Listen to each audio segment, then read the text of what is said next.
अस्सलाम वालेकुम, कैसे हैं आप सब। उम्मीद है ठीक होंगे, खैरियत से होंगे। सबसे पहले आपसे गुजारिश है, अगर आपने चैनल को सब्सक्राइब नहीं किया तो चैनल को सब्सक्राइब कर लें और बेल आइकन पे ज़रूर क्लिक कीजिएगा ताकि मेरी आने वाली हर नई वीडियो का नोटिफिकेशन आपको मिल सके। एक साल से फैमिली विजिट वीज़ा के बारे में तकरीबन कोई अपडेट नहीं दी। इससे पहले जो भी पॉलिसी थी आपको प्लेलिस्ट में मिल जाएगी, जो भी रूल थे फैमिली विजिट वीज़ा के हवाले से और जो भी आपके जहन में सवाल थे, वो पहले के सवाल थे जो मैंने आपको जवाब दे दिए थे, डिटेल से बता दिया था। अभी जो लेटेस्ट अपडेट हैं, जो लेटेस्ट सवाल पूछे जा रहे हैं, जो ईमेल आए हैं, उनका जवाब आपको दूंगा आज की वीडियो में। तो बराए मेहरबानी वीडियो को पूरा देखिएगा, हो सकता है आज की वीडियो में आपको आपके सवाल का जवाब मिल जाए। बाकी एक खसूसी तौर पर आपसे गुजारिश है कि काइंडली चैनल को सब्सक्राइब करना बिल्कुल ना भूलिएगा, आपकी सपोर्ट की ज़रूरत है। और एक भाई ने पूछा फैमिली विजिट वीज़ा पर है, क्या फैमिली के यहाँ होते हुए परमानेंट फैमिली वीज़ा अप्लाई किया जा सकता है। नंबर 2 पर सवाल है, क्या एजेंट से वीज़ा अगर एक्सटेंड करवाते हैं और वापसी के टाइम पर कोई मसला तो नहीं होगा एयरपोर्ट पर। नंबर 3 पर सवाल है, फैमिली विजिट वीज़ा पर आ रही है, क्या पोलियो कार्ड या वैक्सीनेशन सर्टिफिकेट ज़रूरी है या नहीं। नंबर 4 पर सवाल है, मेरी फैमिली विजिट वीज़ा पर है, सऊदी अरब मक्का सिटी में 5 माह प्रेगनेंसी है, कोई अच्छी गायनाकोलॉजिस्ट बता दें, अच्छी भी हो और फीस ज़्यादा ना हो। नंबर 5 पर सवाल है, फैमिली विजिट वीज़ा एक्सपायर होने के बाद कितने दिन सऊदी अरब में स्टे कर सकते हैं और कोई परेशानी तो नहीं होगी। आज की वीडियो में इन तमाम सवालों का डिटेल से जवाब दूंगा, तो प्लीज़ वीडियो को पूरा देखिएगा। सबसे पहले नंबर पर जो सवाल पूछा गया है, फैमिली विजिट वीज़ा पर है, क्या फैमिली के यहाँ होते हुए परमानेंट फैमिली वीज़ा अप्लाई कर सकते हैं। जी बिल्कुल, फैमिली विजिट वीज़ा पर है और आप फैमिली परमानेंट वीज़ा अप्लाई करना चाहते हैं तो बिल्कुल कर सकते हैं।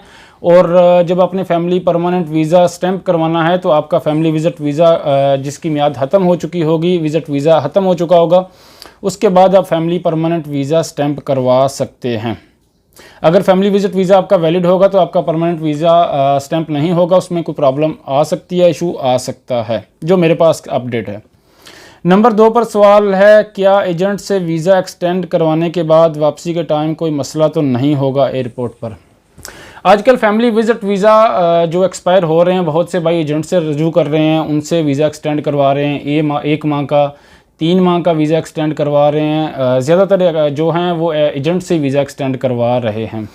तो भाई आप वीज़ा एक्सटेंड करवा सकते हैं। जो मेरे पास अपडेट है उसमें जितनी भी फैमिली थी उनको कोई प्रॉब्लम तो नहीं हुई, वापसी में कोई इशू नहीं है, कोई मसला नहीं है। वो आपको वीज़ा एक्सटेंड करवाने के बाद आप बाकायदा अबशर में चेक करते हैं, आपका वीज़ा बाकायदा तौर पर 3 माह का एक्सटेंड हो चुका होता है।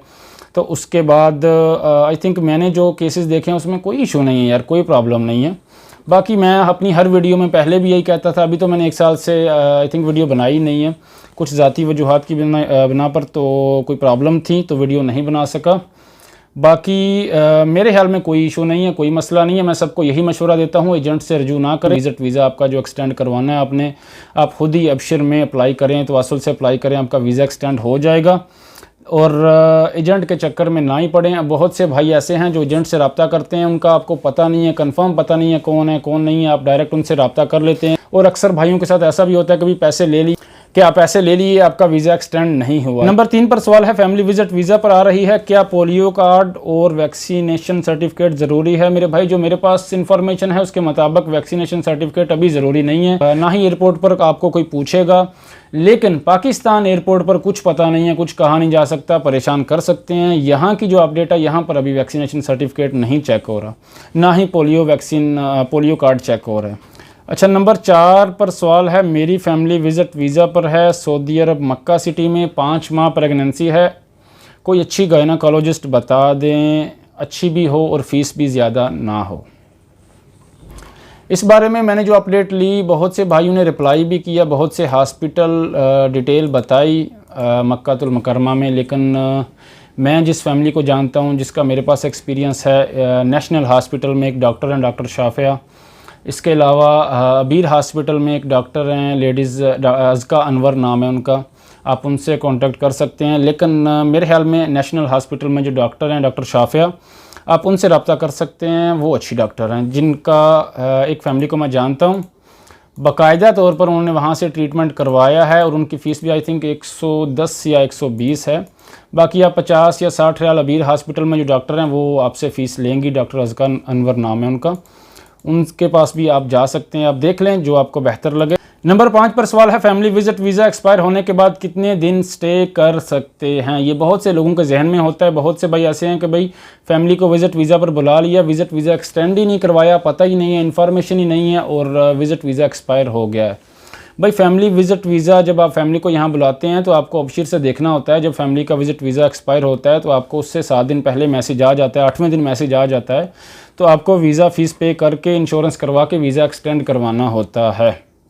विजिट वीज़ा एक्सपायर होने के बाद भी आपके पास 3 दिन का टाइम होता है। 3 दिन के अंदर अंदर आप वीज़ा एक्सटेंड करवा सकते हैं। तो फिर भी आप भाई केयर करें, आप जब आपको मैसेज आए जवाज़ात से तो आप विजिट वीज़ा एक्सटेंड करवा लें। फैमिली साथ है, बच्चे हैं तो भाई ऐसा रिस्क ना लें। फैमिली विजिट वीज़ा एक्सटेंड करवा सकते हैं तो टाइम पर करवा लें, ज़्यादा बेहतर है।